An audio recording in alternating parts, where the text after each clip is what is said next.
Agam, India's first digital literary platform.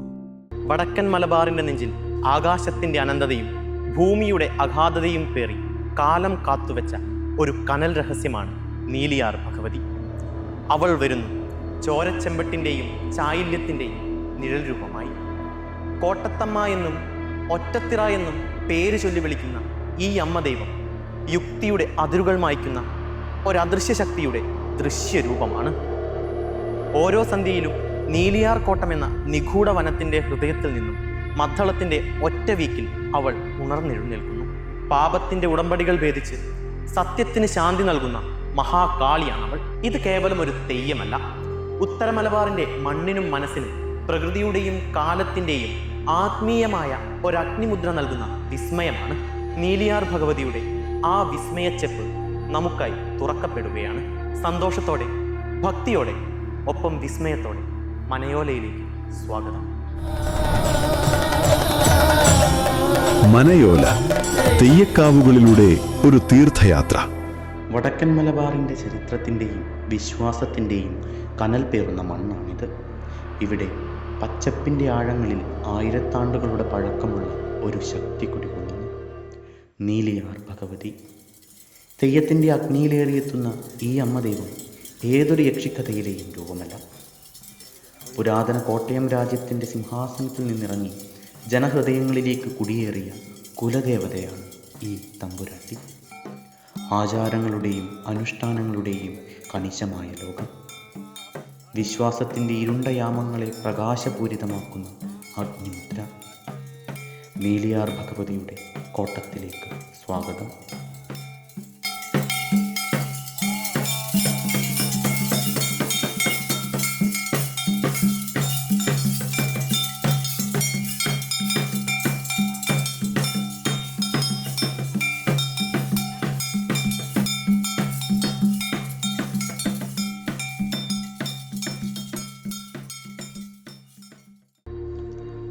ഉത്തര കേരളത്തിൽ സാധാരണയായി തെയ്യം തുടങ്ങുന്നത് തുലാം 10-ന് 10-ാം ഉദയത്തോടു കൂടിയാണ്.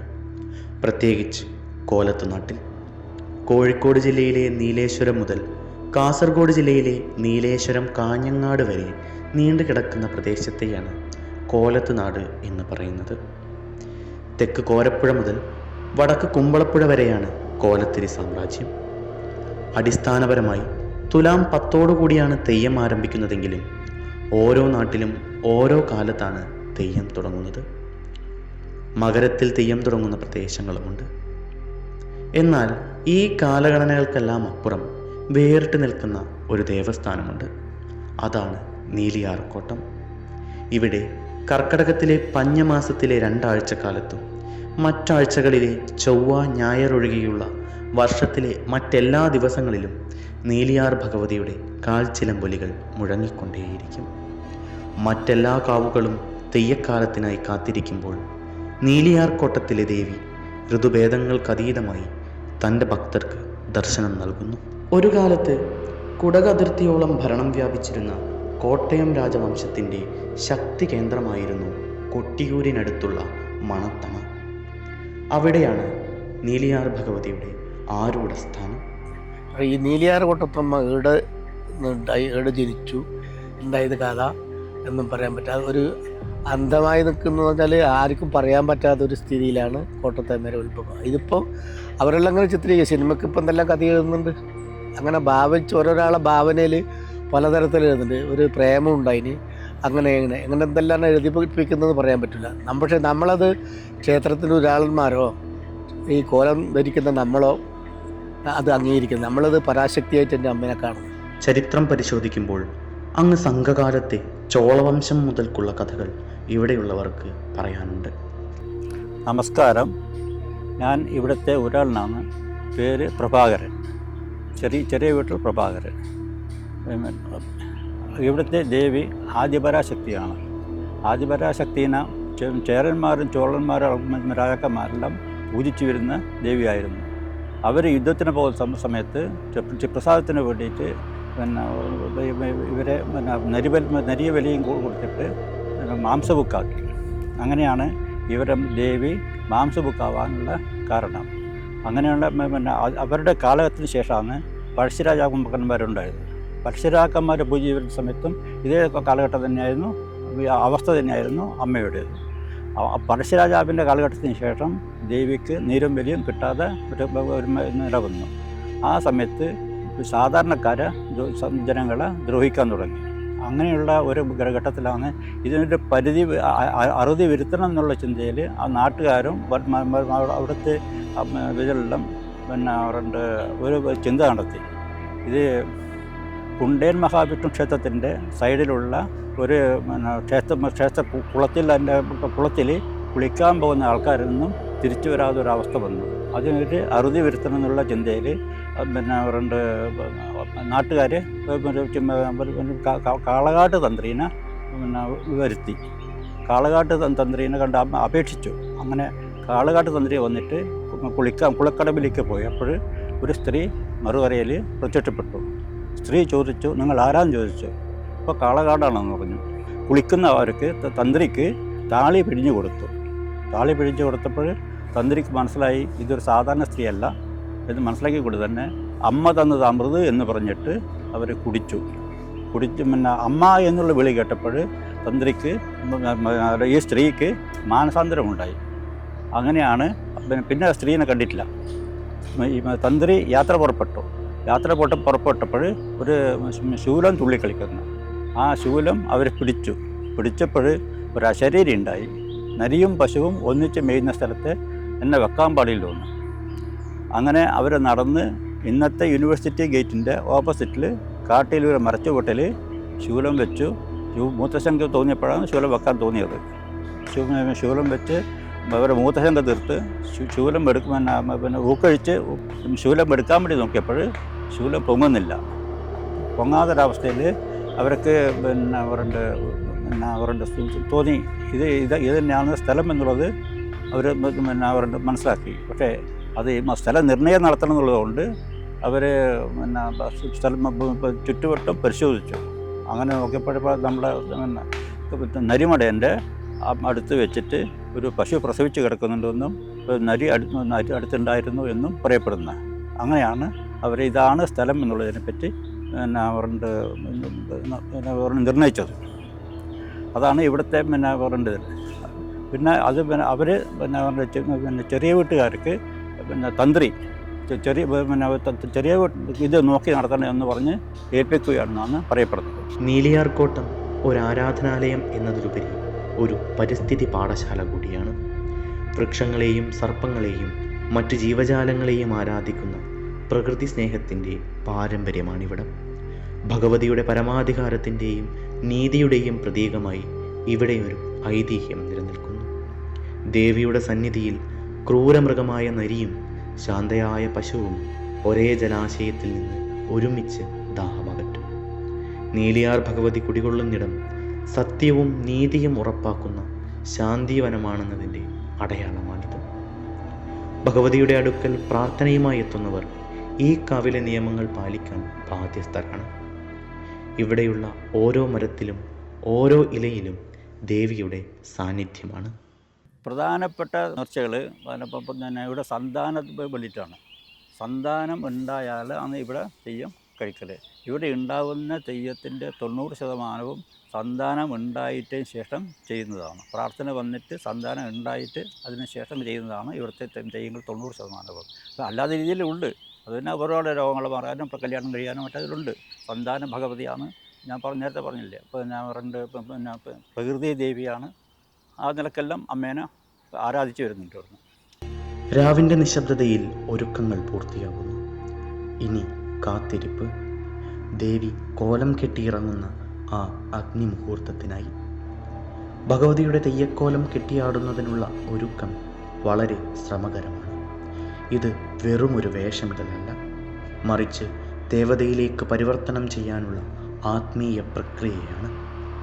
നീലിയാർ ഭഗവതിയുടെ കോലം വളരെ സവിശേഷമായ ഒന്നാണ്. 20 അടിയോളം നീളത്തിലുള്ള തിരുമുടിയും അണിഞ്ഞാണ് തെയ്യക്കാരൻ ദേവിയിലേക്ക് ചേക്കേറുന്നത്. തെയ്യക്കോലങ്ങളിലെ തന്നെ ഒരഗ്നിരൂപമാണിത്. ഈ കോട്ടത്തിൽ ഒരേ ഒരു തെയ്യത്തിന് മാത്രമേ പ്രാധാന്യമുള്ളൂ. നീലിയാർ ഭഗവതിയുടെ തെയ്യത്തിനു മാത്രം. അതുകൊണ്ടാവാം ഒറ്റത്തിറ എന്നുകൂടി ഈ തെയ്യത്തിനെ വിളിച്ചു പോരുന്നത്. നമ്മളിവിടെ കോട്ടത്തമ്മ രൂപം എന്ന് വെച്ചാൽ വലിയ മുടി വെച്ചതാണ്. പണ്ട് അച്ഛനും കഴിക്കുന്ന സമയത്ത് അച്ചാച്ചനെല്ലാം കഴിക്കുന്ന പരമ്പരയായിട്ട് അങ്ങനെ വന്നതാണ് നമ്മൾ. അതേപോലെ 21 മുളം എന്നാണ്, 21 അടിയല്ല, 21 മുളം ആണ് ഒരു കാലത്ത് ഈ മുടി ഉണ്ടായതിന് പോലും നീളം. അത്രയും ഹൈറ്റാണ്. എന്ന് വെച്ചാൽ കളരിവാതക്കൽ കടമ്പേരി അമ്പലത്തിലും കഴിഞ്ഞാൽ പിന്നെ വയറില്ല മുടി കൂടിയാണെന്നാണ് പണ്ട് പറയൽ. പക്ഷേ അതിപ്പം കുറഞ്ഞ് വന്ന് ഇപ്പം 18, 17 അങ്ങനെയെല്ലാം ഒരു നിശ്ചിത. അത് എന്തുകൊണ്ടാണെന്ന് വെച്ചാൽ ഈ കാട്ടിലേ കൂടിയാണ് വരേണ്ടത്. ഇവിടുന്ന് പീടക്കല്ലിൽ നിന്ന് മുടി വെച്ചാൽ ഒരു 5 മിനിറ്റ് നടന്നിട്ട് അങ്ങ് പോകാനുണ്ട്. ആ പോകുമ്പം ഈ മരങ്ങൾ അപ്പുറത്തും ഇപ്പുറത്തും വളർന്നിട്ട് ഇതിന് മുട്ടുന്നതുകൊണ്ടാണ് അങ്ങനെ കുറച്ച് തരാം. വാദ്യഘോഷങ്ങളൊന്നുമില്ല. മദ്ദളവും ചെറുമങ്ങലും. അധിക ക്ഷേത്രങ്ങളിലും മുറ്റത്ത് ക്ഷേത്രത്തിൻ്റെ മുമ്പിൽ പീഠം വെച്ചിട്ട് അവിടെ നല്ല പീടക്കല്ലുണ്ടാവും. അവിടെ നിന്ന് മുടി വെച്ചിട്ട് എഴുന്നേറ്റിട്ട് ഒരു തിരിഞ്ഞ് കഴിഞ്ഞിട്ടാകുമ്പോൾ ആയുധം കിട്ടുള്ളൂ. പക്ഷെ നമ്മുടെ ഈ കോട്ടത്തമ്മക്കെന്ന് വെച്ചാൽ അണിയറയടിക്കുന്ന ഒരു 5 മിനിറ്റിൽ നടക്കാനുണ്ട്. അങ്ങനെ കാട്ടിട്ടേക്കൂടി അണിയറയടിക്കുന്ന പീടക്കല്ലുണ്ട്. അവിടെ മുടി വെച്ചപ്പോൾ അവിടെ തന്നെ തിരുവായുധം കൊടുത്താൽ ഇവിടുന്ന് മുറ്റത്തേക്ക് എത്തുമ്പം തന്നെ ജനങ്ങൾക്ക് കാണുന്നിടയ്ക്ക് എത്തുമ്പം തന്നെ അമ്മ കംപ്ലീറ്റ് രൂപത്തിലായി. അതാ രൂപം തികഞ്ഞ് കോലം തികഞ്ഞ മാതാവ് കോലത്ത് നീലിയാർ കോട്ടത്തമ്മ. ഉറഞ്ഞു തുള്ളുന്ന തെയ്യത്തിൽ കോട്ടത്തമ്മയുടെ ചൈതന്യം നിറയുന്നു. ദേഹം വിറച്ച് ഉച്ചത്തിലുള്ള അലർച്ചയോടെ തെയ്യം കാടിന് നടുവിലൂടെ ഭക്തരുടെ അടുത്തേക്ക് നീങ്ങുന്നു. തെയ്യത്തിൻ്റെ ഓരോ ചലനവും കർശനമായ ആചാരങ്ങളെ അടിസ്ഥാനമാക്കിയുള്ളതാണ്. ഭഗവതിക്ക് പ്രിയപ്പെട്ട പലതരം വഴിപാടുകളും ഇവിടെ സമർപ്പിക്കുന്നു. ദൈവം ഭൂമിയിലേക്ക് ഇറങ്ങി വന്ന് തൻ്റെ ഭക്തരുമായി നേരിട്ട് സംവദിക്കുന്നു. സത്യസന്ധതയും നീതിയും തേടിയെത്തുന്നവർക്ക് ദേവി അഭയമരുളുന്നു. തൻ്റെ കുലത്തെയും നാടിനെയും സംരക്ഷിക്കുന്ന ഈ അമ്മയുടെ സാന്ത്വനം തേടി ആളുകൾ ദൂരദേശങ്ങളിൽ നിന്ന് വരെ ഇവിടെ എത്തുന്നു. ചോരയൊപ്പി ശാന്തയാവുന്ന അമ്മയല്ല, മറിച്ച് അധികാരത്തിൻ്റെയും നീതിയുടെയും പ്രതീകമായി മാറിയ ശക്തിയാണിത്.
അല്പം പ്രയാസമുണ്ടത്രേ, പൂർണ്ണ സന്തോഷമായിട്ടില്ല. ചിന്തിക്കാം കേട്ടോ. സമയദോഷം കൊണ്ടും കാര്യദോഷ കർമ്മദോഷം കൊണ്ടും ചില ആപത്തുകൾ സംഭവിച്ചു. മാടായിരുന്ന മണത്തണി മാങ്ങാട്ട് പറമ്പിൽ വന്നിരിക്കുന്ന നന്ദീപകലീശ്വരി ധാരികവധം ചെയ്തിരിക്കുന്ന സമയത്ത് പ്രത്യക്ഷമാകുന്ന ജഗദമ്മ. ക്ഷേത്രഗോത്ര പരിപാലനങ്ങളും കർമ്മങ്ങളും പാരമ്പര്യം ഉണ്ടല്ലോ. എങ്കിലും ചെമ്പടിച്ച ശീകോവൾ ഓടിട്ട മാടവം കാണാതിരിക്കുന്ന കാട് മറക്കുമല്ലോ. എത്ര വലുതായിരിക്കുന്ന ക്ഷേത്രം നിങ്ങൾക്കുണ്ടെങ്കിലും നിന്റെ ആത്മക്ഷേത്രം. കാടിൻ്റെ ഇരുളിലൂടെ വെളിച്ചം വീശിക്കൊണ്ട് ദേവി തൻ്റെ സ്ഥാനത്തേക്ക് മടങ്ങിപ്പോയി. പക്ഷേ ആ ചൈതന്യം ഇവിടെ ഈ കാവിനുള്ളിൽ എന്നും നിലനിൽക്കുന്നു. ഒരു കുലദേവത എങ്ങനെ ജനകീയമായ ഒരു തെയ്യമായി മാറി എന്നതിൻ്റെ ഉത്തമ ദൃഷ്ടാന്തമാണ് നീലിയാർ ഭഗവതി. ചരിത്രവും ഐതിഹ്യവും വിശ്വാസവും ഇഴചേർന്ന് കിടക്കുന്ന ഉത്തര മലബാറിൻ്റെ ആത്മാവ്. നീതിയുടെയും സ്നേഹത്തിൻ്റെയും പ്രകൃതിയുടെയും ഈ അഗ്നിമുദ്ര ഇനിയും കാലങ്ങളോളം വടക്കൻ്റെ മണ്ണിൽ ജ്വലിച്ചു നിൽക്കും.